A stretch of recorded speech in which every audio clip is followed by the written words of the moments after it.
Estamos de volta com mais uma edição do BPN Cast, final de ano chegando, e por isso que a gente fez esse especial.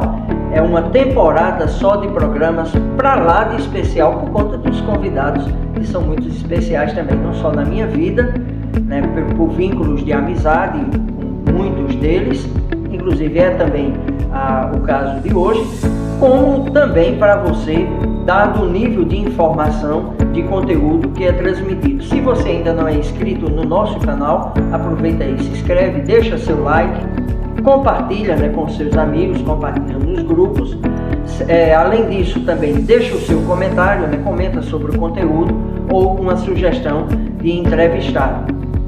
Você sabe que esse programa, além de ser transmitido o conteúdo completo aqui no YouTube, você tem ele também nos canais de podcast como Spotify e os outros canais. E também tem os recortes no Instagram, no Thread, no antigo Twitter, né, que é o X, nos canais de Facebook. Então você tem aí em diversos formatos uma forma de estar acompanhando esse programa, que excepcionalmente hoje, né, não está acontecendo no Café Lambreta e Bistrô. Assim como foi aquele programa especial do Zé do Estado, né, celebrando os 80 anos do mestre Tonho, que você viu já no comecinho dessa semana. Hoje, um dia antes de ser lançado, nós estamos trazendo, né, como pauta o lançamento desse livro, ou mais um lançamento literário aqui da Academia Caruaruense de Cultura, Ciências e Letras, também com um acadêmico que é o Robson Santos. Robson, seja muito bem-vindo, e esse momento inicial é justamente para você dar suas boas-vindas também aí a quem está nos acompanhando em casa.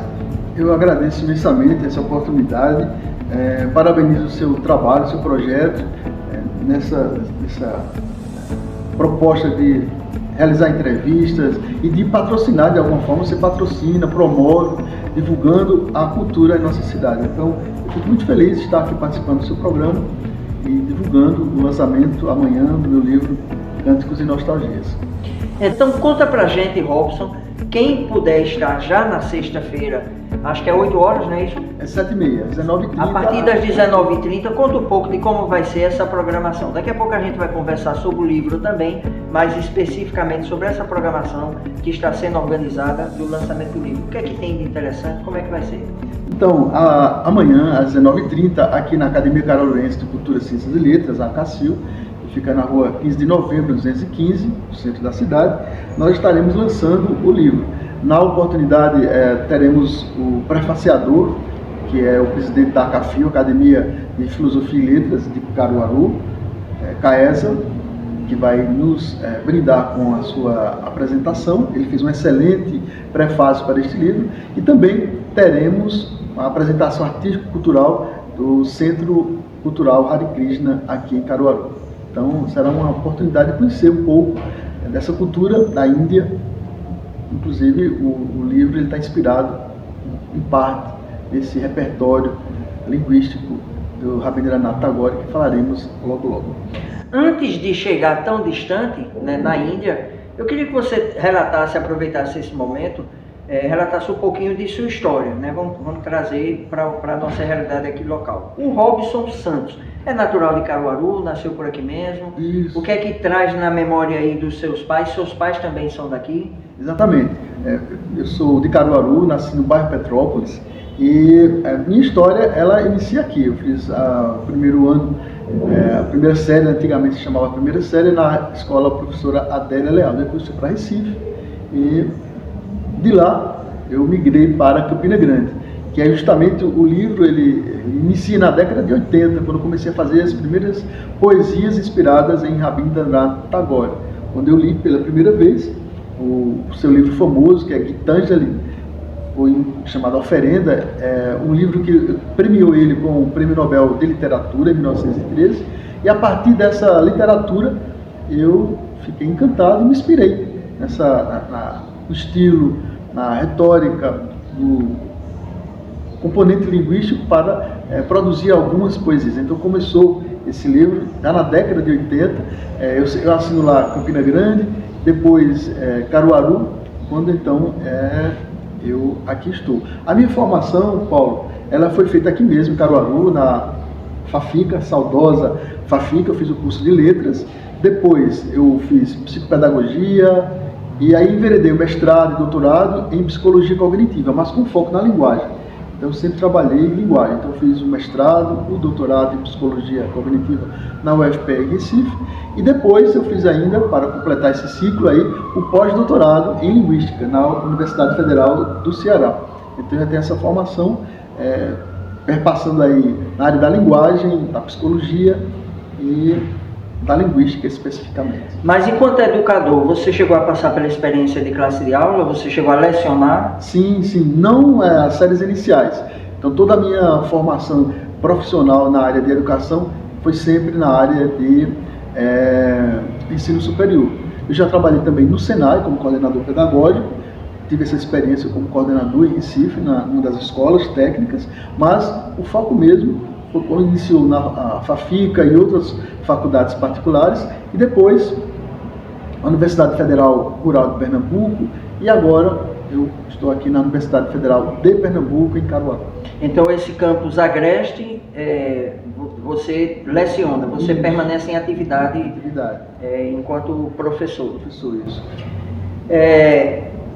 Essa paixão pela arte de ensinar ou a arte de escrever, elas vieram juntas, ou antes você primeiro despertou essa vocação para o ensino? Como é que foi isso? Eu sempre tive essa vontade, né, de trabalhar conhecimento, de estudar, de ler. Então a leitura foi o primeiro foco. Eu sempre gostei de literatura em seus vários níveis, na ficção, nos romances, biografias, etc.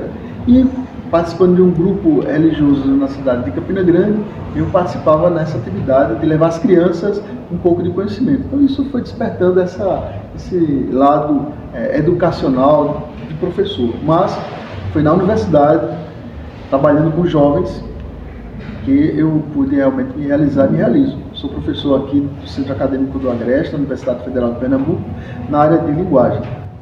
Enquanto escritor, antes de você ter essas publicações, salvo engano são duas, né? Dois livros autorais, tem outras experiências enquanto artigos ou outras... Isso. Por conta da universidade, a universidade exige que nós produzamos, façamos produção acadêmica. Então, eu tenho vários artigos, melhor dizendo, para revistas acadêmicas, e produzi já 2 livros organizados por mim. São voltados para a área de educação, mas com foco em linguagem, multimodalidade, multiletramentos, as várias formas de linguagem, incluindo a internet e o digital. Então são 2 livros com alunos que foram me orientando de pesquisa, de mestrado, e aí produzi esses 2 livros. Agora, autoral mesmo, é o de contos e este aqui.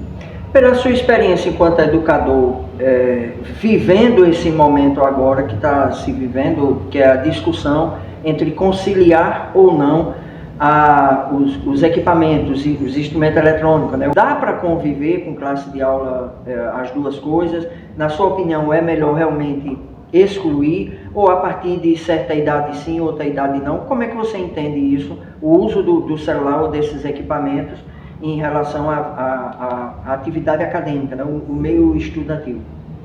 Assim, é importante hoje o professor ele se atualizar. É impossível hoje, na atualidade, envolvido em tantas tecnologias, em sala de aula nós excluirmos o digital. Então, é uma das minhas linhas de pesquisa, trabalhar educação em tecnologias ou tecnologias educacionais. Sabe-se que está em tramitação no governo, no Congresso, essa questão da proibição do uso do celular em sala de aula, mas acredito que cabe ao professor, à escola, estabelecer dinâmicas para o uso adequado das tecnologias em sala de aula, em que você pode compartilhar documentos, atividades, textos, para que os alunos possam ler e também produzir.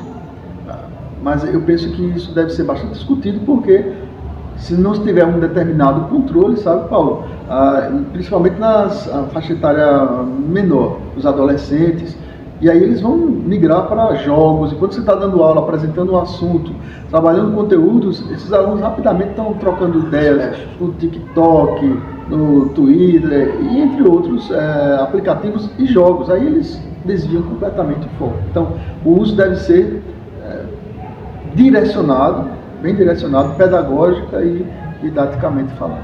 Concordo com você, ou seja, não é necessariamente porque eu utilizo algo de forma errada que eu preciso excluir isso de minha vida. Na realidade, é como eu posso utilizar esse equipamento, esse instrumento ou a internet de forma produtiva, de forma interessante. Vai haver um momento do lazer, vai haver um momento da descontração, vai haver um momento de você utilizar mais como jogo ou não, mas possivelmente excluir do ambiente acadêmico, né, ou da sala de aula, realmente eu acho que é uma atitude, talvez seja mais trabalhoso fazer isso que você disse, né? Que é criar uma forma, discutir, analisar, refletir, criar uma forma de, naquele ambiente, como eu vou poder fazer uso, né, do meio, sem trazer um problema para a minha vida e sem estar disperso. Então, o ideal realmente é incluir e saber utilizar. Talvez isso seja realmente melhor do que simplesmente proibir e querer impedir o uso. Não é isso? E, além do que, veja bem, a sua pergunta ela tangencia para a questão do livro mesmo. Se fala muito, é uma discussão sempre recorrente. Então o digital vai matar, o livro físico, né, esse livro que nós temos impresso, vai morrer. De fato, a gente está vendo aí o falecimento das várias grandes livrarias do nosso país, porque aí o digital vem com toda a força. A gente migra para os e-books, para os leitores dos livros digitais, né, como o Kindle da Amazon. Temos vários outros instrumentos que fazem essa leitura digital. Então é um desafio mesmo também para o escritor. Agora, e contrasta também com, às vezes, outras informações de que o mercado está aquecido, né? Então talvez outras formas de fazer o livro físico circular, que a gente vê muito também, a utilização da internet, talvez não a livraria física, mas você receber em casa os kits, né? Kits, Então você acaba criando outras formas. Esse livro mesmo, ele está impresso, mas também tem o formato... Ele já tem a versão digital? Já tem a versão digital, porque é para atender esse público. A gente já vai colocar, essa semana ou na próxima, já vamos colocar ele nessas plataformas da Amazon, Hotmart e outras, para a disponibilização, porque é a forma de a gente acessar.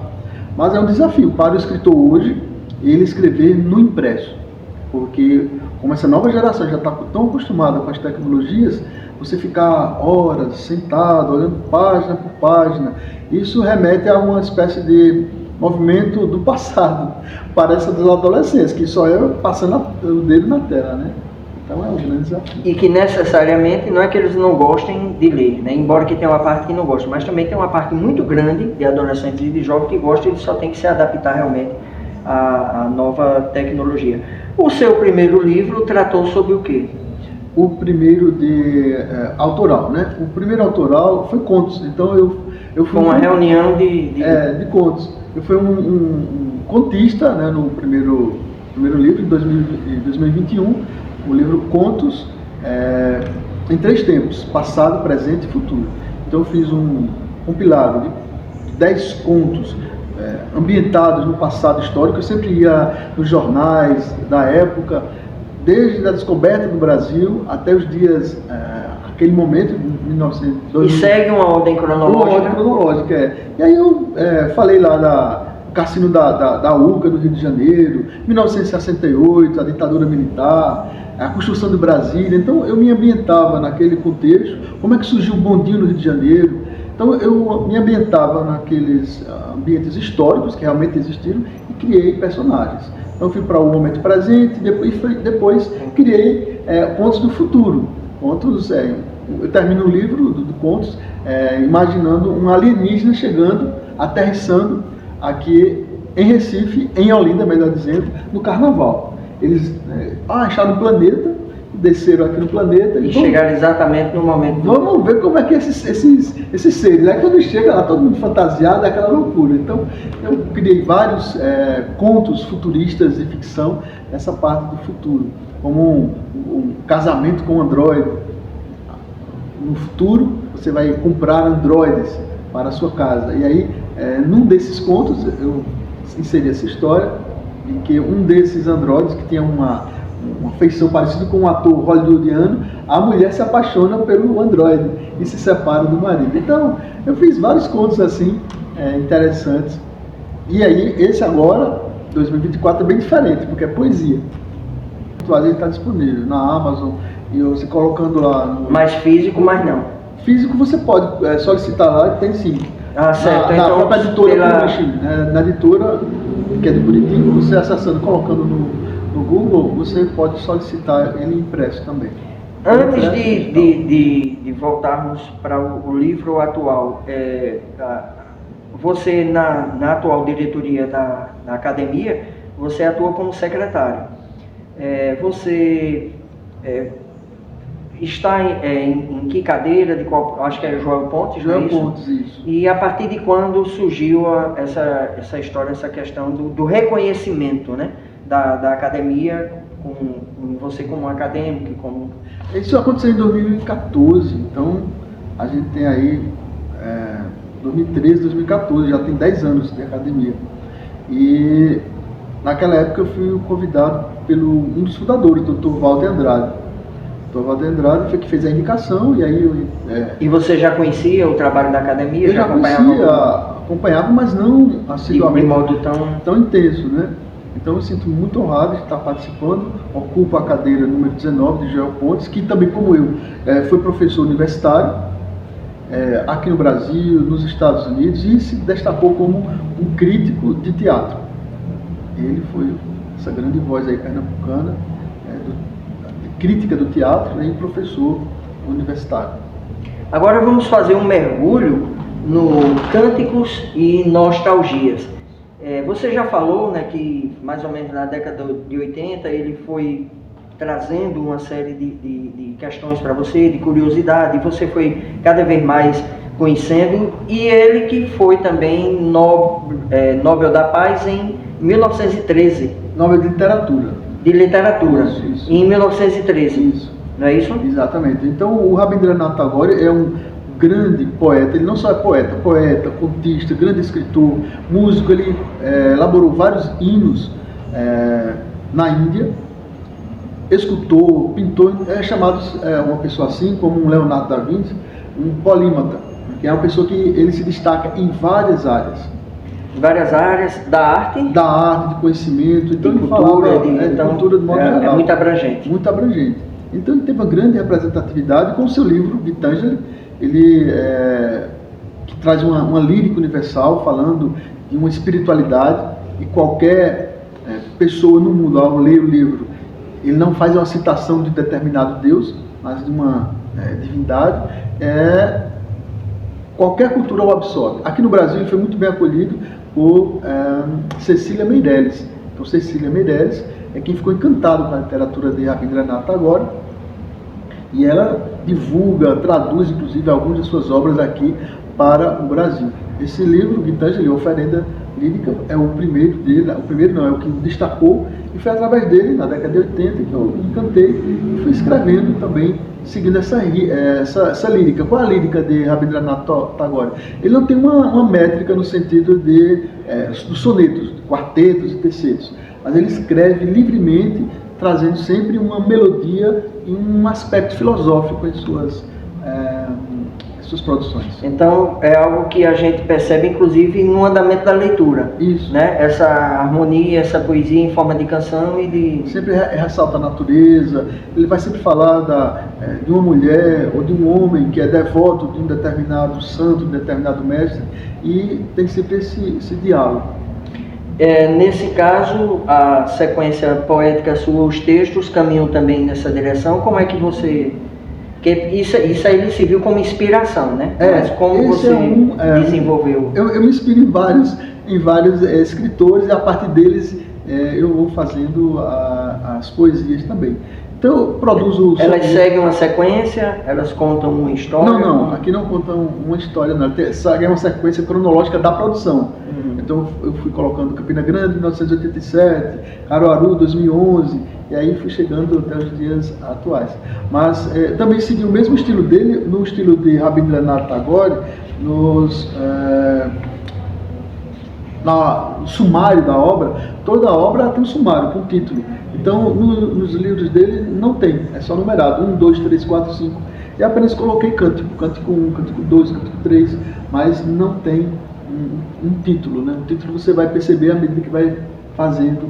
E quem sabe até você mesmo denominando, né? Aquilo que você está lendo.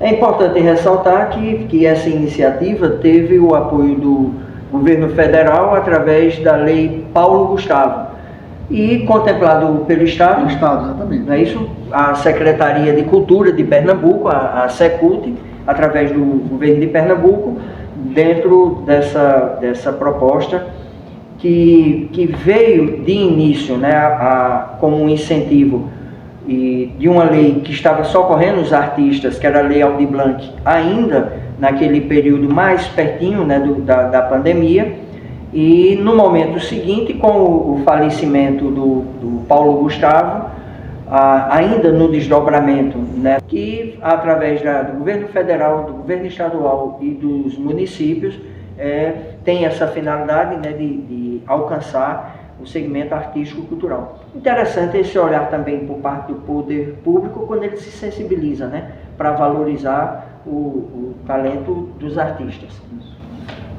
Inclusive porque a poética de Rabindranath Tagore é uma poética universal. Aqui no Brasil, uma das editoras que publica as obras do Rabindranath Tagore é uma editora católica, que é a editora Edições Paulinas.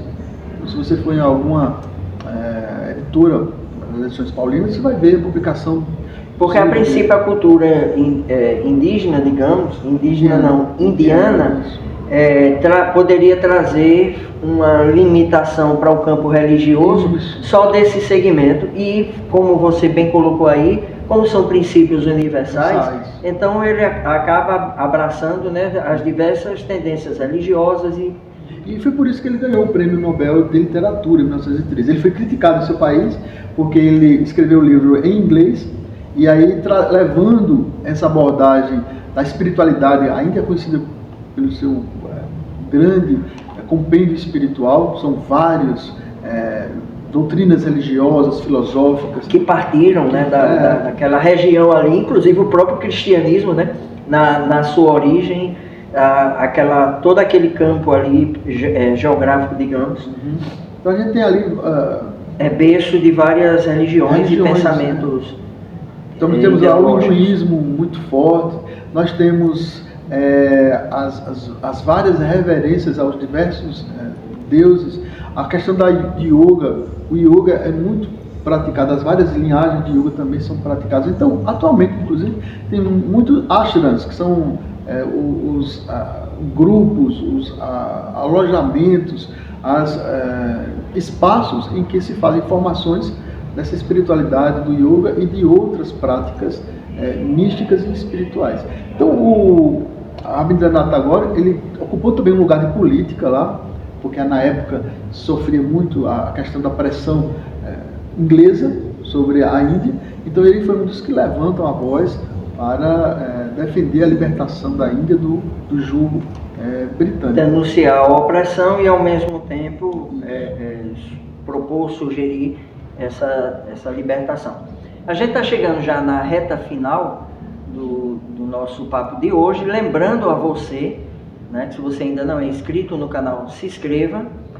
Se você está acompanhando, não deixe de dar o seu like, que tudo isso ajuda a movimentar o canal, né? Deixe o seu comentário abordando o assunto, ou até mesmo sugerindo, né, algum convidado que a gente ainda possa trazer nesse período de especial de fim de ano, né, que são podcasts voltados mais para personalidades ou alguns eventos que estão acontecendo nesse mês de dezembro e que estão se destacando, como é esse lançamento literário que acontece agora nessa sexta-feira, né, 13 de dezembro, na ACACIL.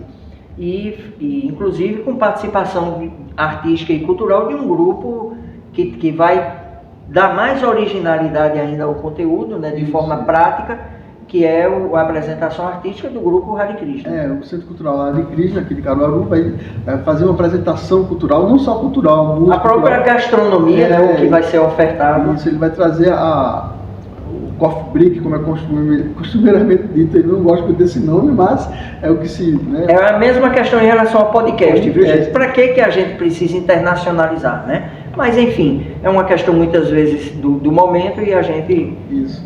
Aí, a gastronomia, eles vão trazer essa gastronomia reverenciada aí do movimento, grupo cultural Hare Krishna, que tem tudo a ver, porque de alguma forma, ao se falar em Rabindranath Tagore, se remete à Índia, se remete a esse contexto religioso, filosófico, místico da Índia. Embora a gente observa que na literatura dele, e nessa aqui, eu acredito que só nas primeiras páginas é que eu ainda faço algumas referências bem específicas ao sânscrito, a um linguajar mais técnico lá da Índia. Depois o leitor vai sendo transportado a outra... há um aspecto mais universalizante, porque vai falar de cenários campestres, vai falar de uma devota em busca de um mestre, vai falar do diálogo dessa devota com essa reverência, com esse místico, um místico sem nome, e vai falar da espiritualidade, de Deus, uma consciência superior.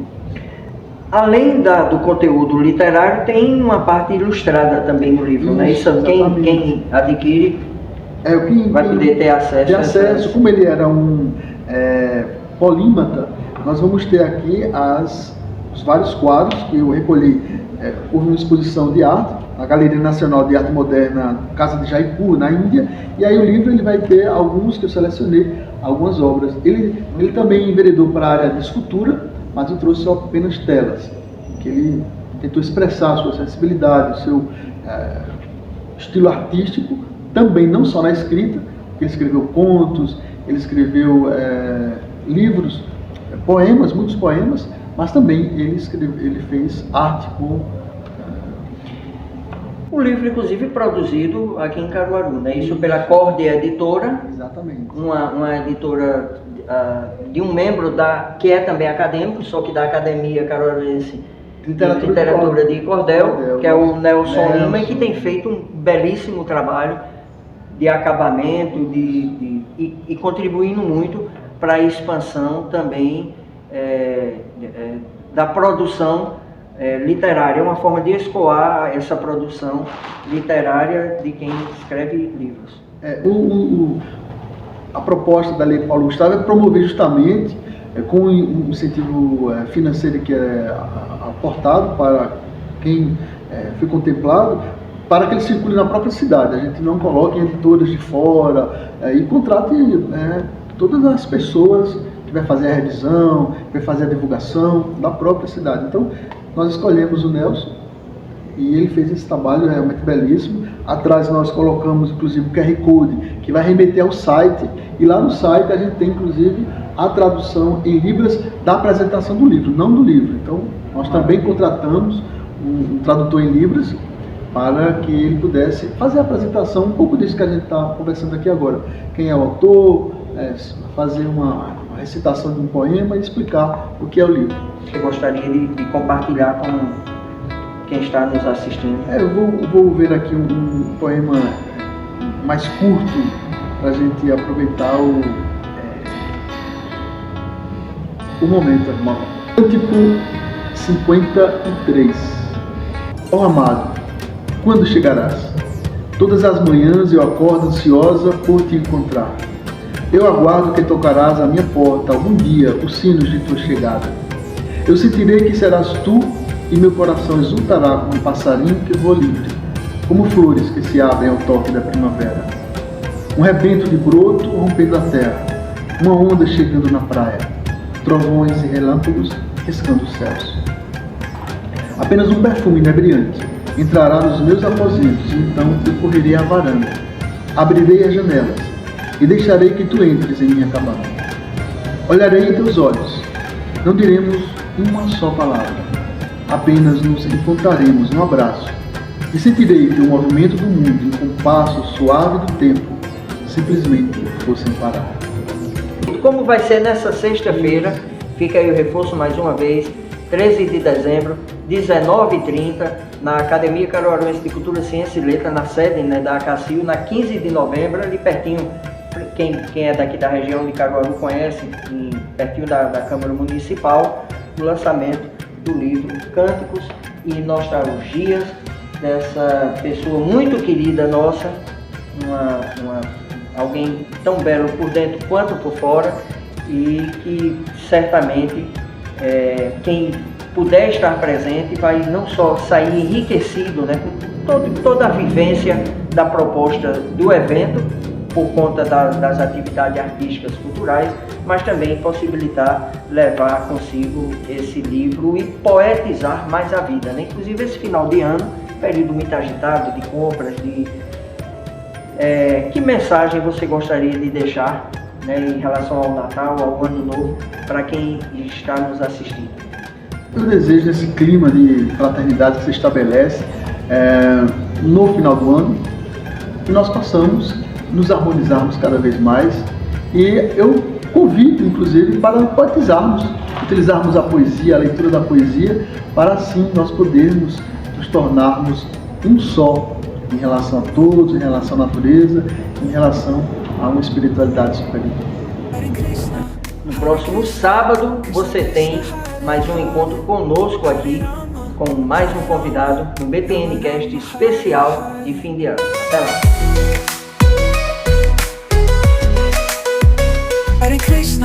Hare Krishna, Krishna Krishna, Hare Hare, Hare Rama, Rama Rama, Hare Hare.